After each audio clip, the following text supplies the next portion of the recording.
Hey folks, this week's vlog, well, clearly it's a little bit different than the previous ones. Why? Because my damn computer died.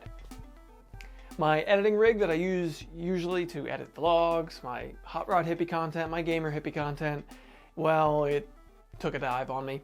It seems to be a corrupted BIOS issue. I don't know why it happened, but it happened. So with that, it was Black Friday weekend, so I went ahead and picked up some new stuff. I'm building myself a new rig. So here you are watching me.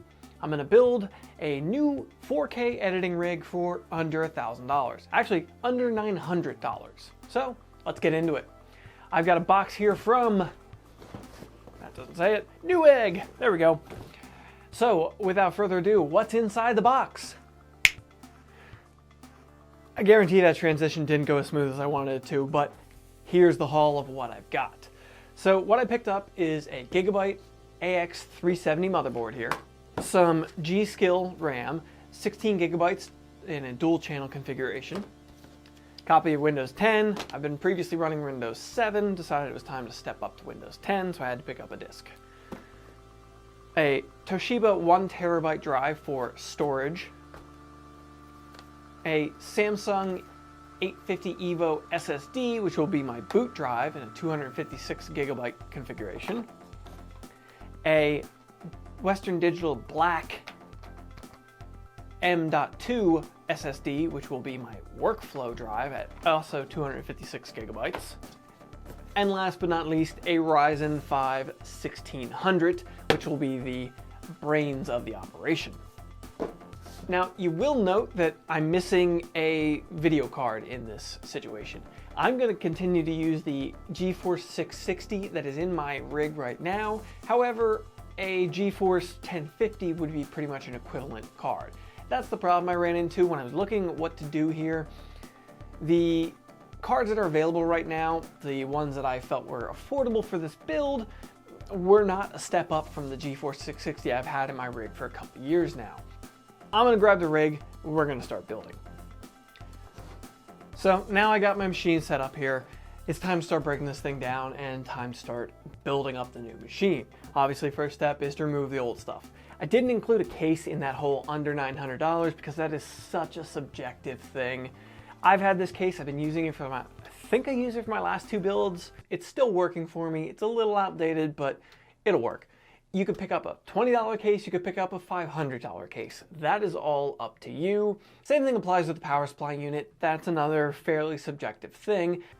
Okay, without further ado, we are gonna dive into this thing.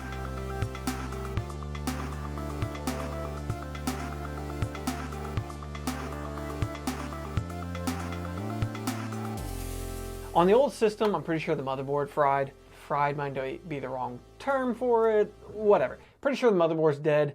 So with that, it's time to get rid of it. Let's get to building this setup.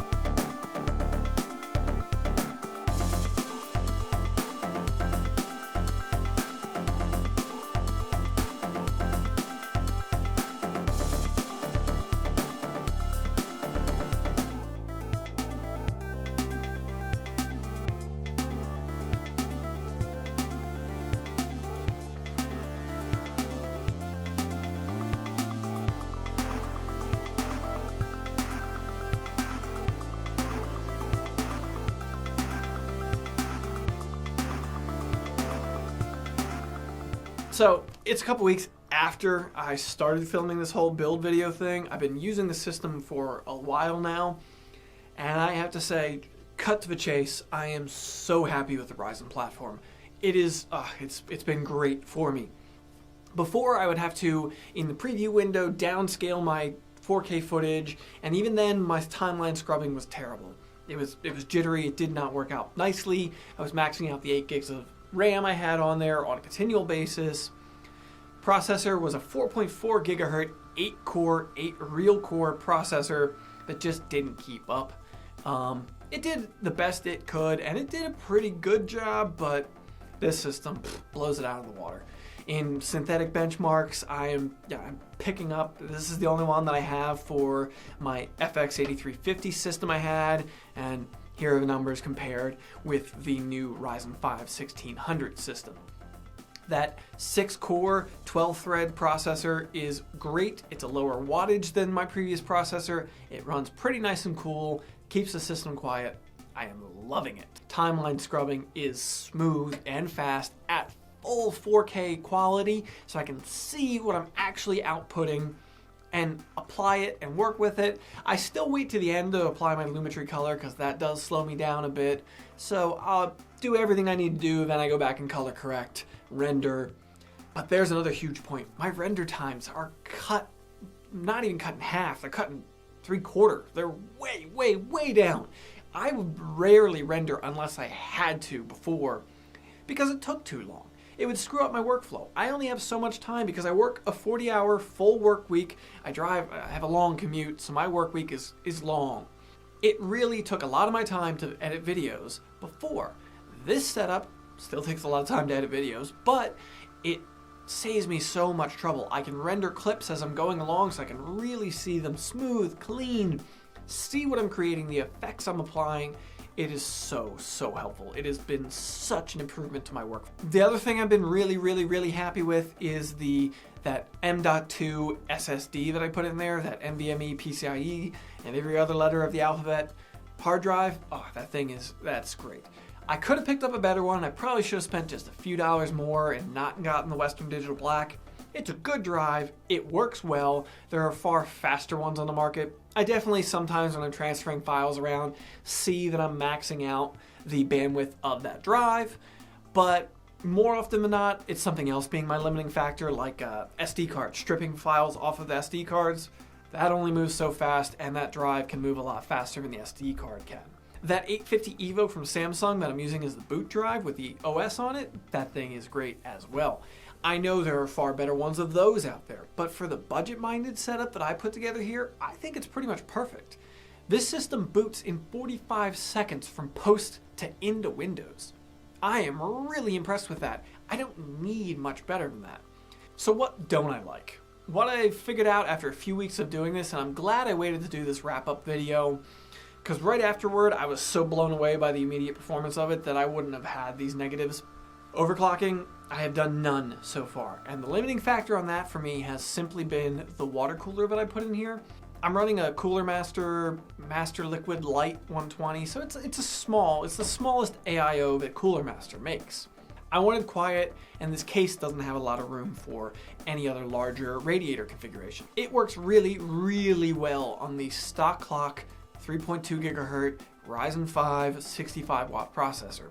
It does great, it runs quietly, I like it. As soon as I start dialing up voltage and megahertz on this thing, well then it becomes a problem. It just can't keep up. The other problem I have is that GTX 660 that I decided to keep in there. I did that for a budget reason because I couldn't justify spending $250 on a GTX 1060 that yes would perform better than the 660 I have, but not so much more, but I felt it was worth like a quarter of this overall budget to blow on that. I did end up picking up a GTX 980, so yes, that's last generation technology, but I picked it up with a water block already installed on it on eBay, tested it out, works well. That's going to be going into here when I change up cases in the near future. You will see that coming soon. So that should really improve my export times. That's the only problem I've had, is this whole system improved my export times, but not as much as I hoped it would. That GTX 660, I'm flooding it. I'm doing as much as I can with it. It's not keeping up. So I need to step that video card up. Which, if you were building this system today, based off of the specs that I'm going to throw into the links down below, you wouldn't have that problem. Not as much as I'm having that problem now, anyway.